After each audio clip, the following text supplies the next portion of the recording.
Lindos, lindos. Douglas e Marcele, hoje aqui no Conexão, clima de romance. Essa música foi trilha, claro, do casamento de vocês também, né? Foi. O Felipe fez e cantou essa música no nosso casamento. Cantou pra vocês. Que música linda. Linda. Felipe sempre inspirado, né? Um abraço pro Felipe e pra Suzane também, pro Theo, né? Pro Teodoro agora. Chegando. Uma família aí, 3 pessoas. E você pode participar, interagir do nosso tema hoje no Conexão. Estamos falando sobre relacionamentos, medo de se relacionar. Por que você tem tanta resistência, de repente, de conhecer uma pessoa, de se relacionar e se relacionar de forma saudável? Quem está aqui para conversar com a gente, você viu no primeiro bloco, é a Darleide. Darleide. Oi. A Marcele falou uma coisa que me chamou a atenção no primeiro bloco, que é, às vezes, o medo, né, que você tem de passar por experiências que não sejam legais, e aí você se resguarda. Isso tem um lado positivo, né? Sim. Mas tem pessoas que têm medo de se relacionar e aí se fecha no mundo. Como sair dessa realidade? Toda vez que nós falamos sobre relacionamento aqui no Conexão, tem muitas pessoas que têm medo, já passaram por uma frustração no passado, no momentos anteriores, e têm receio de enfrentar situações como essas novamente. Qual a orientação que você dá? Eu costumo dizer que tudo na vida requer riscos. Se você se nega a experimentar, não é experimentar como experiência, se der certo, termina, mas se você se nega a viver uma possibilidade, estando segura e seguro de algumas coisas que são instrumentos para dizer a você que é um caminho mais seguro, você se nega de ser feliz e você vai se prender para o resto da vida, porque você viveu algo negativo. Não, então se eu vivi algo negativo, eu não posso mais ter o privilégio de viver algo novo e diferente. Mas é fato que quando você põe a mão na água quente, por engano, você, da próxima vez que for pôr a água é fria, você Tá mais não, mas esperto, a né? tua cabeça já avisa. Mas a grande questão é que tudo na vida tem um risco. Então, você pode ter casado e achando é o príncipe, o homem da sua vida. Você não pode dizer que não corre o risco de alguma coisa um dia dar errado e você ou ele cair numa situação de desleixo com essa relação e permitir que alguma coisa venha, interfira e destrua o relacionamento de vocês. Então, é preciso estar atento para, por exemplo, escolher com quem você vai se relacionar.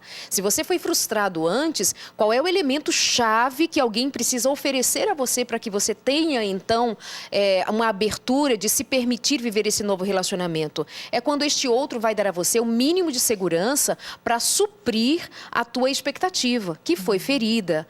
Então, acontece que, de um lado, muitas vezes nós temos pessoas que chutam o pau da barraca e se relaciona com qualquer um e depois é que mede as consequências. Na verdade, a gente precisa ter um pouco mais de juízo, evitar o quanto mais se relacionar demais, namorar demais, se envolver demais, entregar o coração demais. Hoje, inclusive, eu comentava a respeito do capítulo 31, já falei sobre isso também em alguns dos meus programas. Capítulo 31 de Provérbios tem os conselhos de uma mãe para o rei. E o rei Lemuel. E um dos conselhos daquela mãe é dizer para o filho: filho, não dê seu coração a muitas mulheres. Então a gente precisa estar certo de que precisa tomar alguns cuidados. Sim, este é um. Não se deixar demais, se envolver demais com um, com outro, namorar demais, traz riscos. Agora, o risco de você entregar seu coração e ser frustrado, de qualquer maneira ele existe. Porque quando eu lido com o outro não me pertence. Eu não tenho comando absoluto sobre ele. Então, na hora em que ele decidir, em que ele se for, eu fiquei. Agora que eu fique com o mínimo de segurança de que eu fiz o meu melhor, eu me entreguei no meu melhor. Agora vamos para São Paulo, capital, falar com a Keila, que está conectada com a gente. Boa noite, Keila, tudo bem com você? Boa noite, Luciana, tudo bem? Tudo jóia. Keila, você costuma ler livros de romance, assistir filmes, como que é? Eu costumo ler, não só de romances, mas leio um pouco, assisto mais filmes, eu acho que está mais acessível, né, disponível. Costumo assistir bastante filmes nesse gênero. E qual que é a sua experiência, assim? Você é uma pessoa que acredita no amor, que está esperando a pessoa certa, já encontrou a pessoa certa, como que é? Eu já encontrei a pessoa certa, Luciana. A minha experiência é muito boa. Eu vivi um romance que deu certo, assim, um conto de fadas que deu certo. E casei com meu príncipe encantado. É lógico que, assim como a Darleide falou, é uma vida de manutenção, né? É um sentimento que a gente constrói aos poucos para ser mais forte. Mas eu acredito completamente no amor, eu sou uma romântica.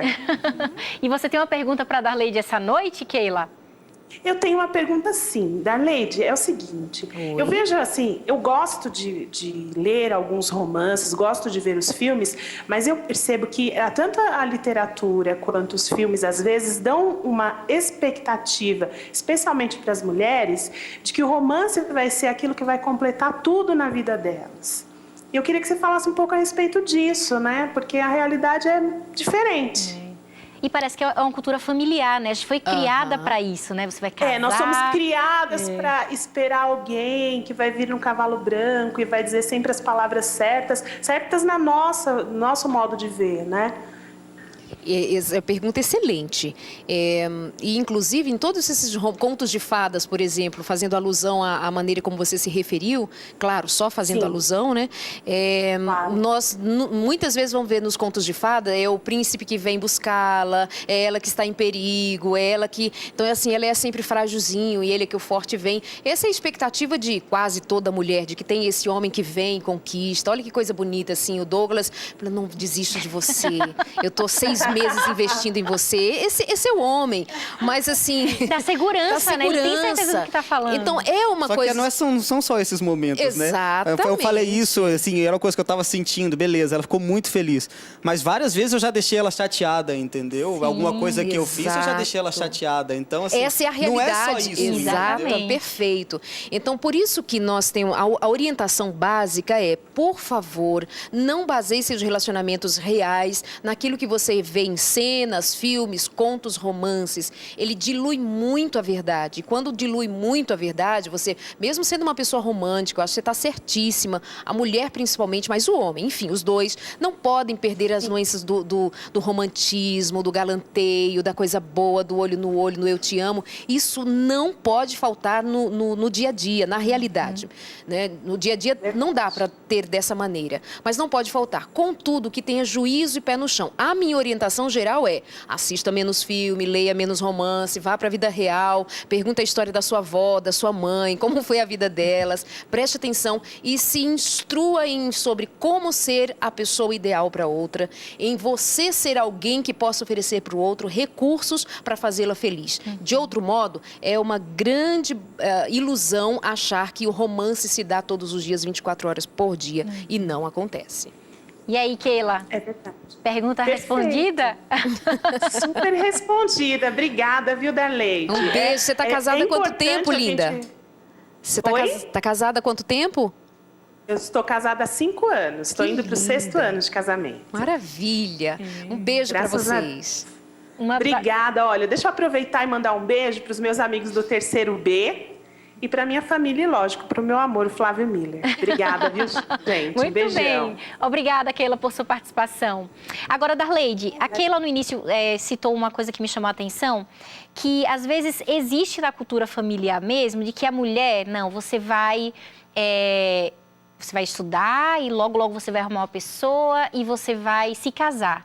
Só que a dinâmica, às vezes, que nós enfrentamos não nos traz isso, não nos traz uma pessoa certa, assim, que a gente logo, logo vai se casar e tal, como foi o caso da Marcele, né, que foi uma história que deu certo.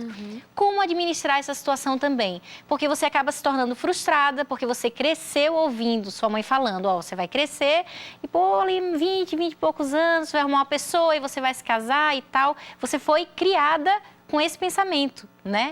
Como administrar quando isso não acontece, os anos vão se passando e aí você possivelmente vai se tornar uma pessoa frustrada. Mas é importante ressaltar que antes só do que mal acompanhada, né? Exatamente. Então, como administrar isso? É cultural. Principalmente aqui Brasil, a gente vive muitas realidades. Há uma crueldade muito especial com os solteiros adultos, com os mais velhos que terminou a faculdade, não está casado ainda. Há uma pressão, há uma crueldade, há uma festinha de aniversário e aí no final ainda canta com quem será e não tem ninguém. Não tem graça, né, Darleide? Não tem graça. Isso assim, por favor, para com isso, não é coisa de crente, não. Ajuda a pessoa e assim, de fato é alguma coisa que, sabe, que machuca. Como lidar com isso? por exemplo, no caso da mulher, principalmente isso é mais doloroso. Infelizmente, a gente tem que não tirar os olhos do que é principal. Eu preciso saber quem eu sou, eu preciso saber das minhas competências, eu preciso saber que, inclusive, isso inclusive faz parte da resposta ainda para Keila, e faz inclusive parte de eu saber que eu sou alguém com um homem ou sem um homem, Isso. que eu sou alguém com uma mulher ou sem uma mulher, que eu tenho uma identidade e um valor. Ter alguém, construir uma história, ter o histórico de dar continuidade a uma família, isso é bacana, isso é de Deus, isso, olha, vale a pena investir? Perfeito, as grandes histórias de amor estão aí para serem vividas, é isso mesmo. Não chegou o tempo ainda, não é hora ainda, não aconteceu ainda. E outra coisa, você não tem competência para administrar um relacionamento ainda, relacione-se consigo mesmo, amadureça consigo mesmo e entenda uma coisa de uma vez por todas. Eu não preciso do outro para ser, eu sou e eu tendo o outro, eu sou reforçada em minhas competências, mas também eu sou exigida nas minhas incompetências. E é um outro nível, comunicação, aprendizado, profundidade. Agora, enquanto eu sou sozinha e vou bem. Obrigada. Mas eu estou acompanhada, né, amor? Beijo. 21 anos acompanhada, mas quando ele me achou, eu já era feliz. Eu acho que assim, o grande problema disso é que as pessoas acabam criando muita... a frustração grande é porque ela idealiza uma coisa na cabeça dela. E quando ela idealizou isso, e ela está tanto tempo com isso na cabeça, que ela quer isso desse jeito, às vezes ela deixa alguma pessoa que poderia, por exemplo, amar muito ela, que fazer tudo por ela, por uma coisinha qualquer que a pessoa fez que fugiu daquilo que ela tinha idealizado, entendeu? Ou não começa porque a pessoa tem bigode e ela não quer uma pessoa com bigode, ou, sabe, tô falando uma besteira, mas assim, é uma coisa que a pessoa idealiza na cabeça aquilo, e só quer se for exatamente daquele jeito. Fugiu daquilo ali. Se ela está no relacionamento, ela vai terminar porque não vai dar certo, porque não é desse jeito. E quem é que faz isso? Criança. Quando uma criança, o que nós temos? Não gosto de você. Aí pega o brinquedo, ele é meu. Tô intrigada de você. Aí se eu tô brincando na praia, tô fazendo castelo, eu vou lá e destruo o castelo, porque, sabe assim, faz todo um esquema, porque não foi do meu jeito. E isso é uma outra questão. Vitimiza tudo. Vitimiza, exatamente. Nós vivemos, na verdade, neste momento, uma experiência com uma geração muito imatura. Eu tenho há um nível de imaturidade tão grande que, é claro, ele reverbera com mais força nos relacionamentos. Mas, assim, os camaradas estão hoje, sei lá, fazendo faculdade e não tem uma responsabilidade, não tem uma postura, assim, de homem que tem mamãe, passa a mãozinha, ou a sociedade. Isso me curte a vida doidado. Segue teu coração, não segue teu coração é mau, teu coração é imaturo, não segue o coração. Segue o caminho da verdade, segue um caminho de juízo. Juízo não faz mal para ninguém. Então, é exatamente isso que o Douglas falou. E o nome disso é imaturidade e infantilidade. E tem, inclusive, casamentos com pessoas maduras que eu digo em idade, que são também imaturos. E você vai ver casamento com 15, 20 anos sendo desfeito, você chega junto e pergunta assim, mas por que mesmo que vocês estão se separando? Então... Incompatibilidade de gênero. Sim, mas explica. Então, eu falo, assim, não tem nada concreto. Coisas absolutamente resolvidas se estivéssemos falando com pessoas adultas, maduras, que sabem colocar os problemas e resolvê-los. Montar quebra-cabeça, né? Mas, infelizmente. Montar quebra-cabeça, quebra-cabeça. Quebra-cabeça, exatamente. Hoje estamos falando sobre relacionamento aqui no Conexão. Você pode participar e interagir. Você tem 2 minutos, é o tempo do nosso intervalo. Daqui a pouquinho estamos de volta. Até já.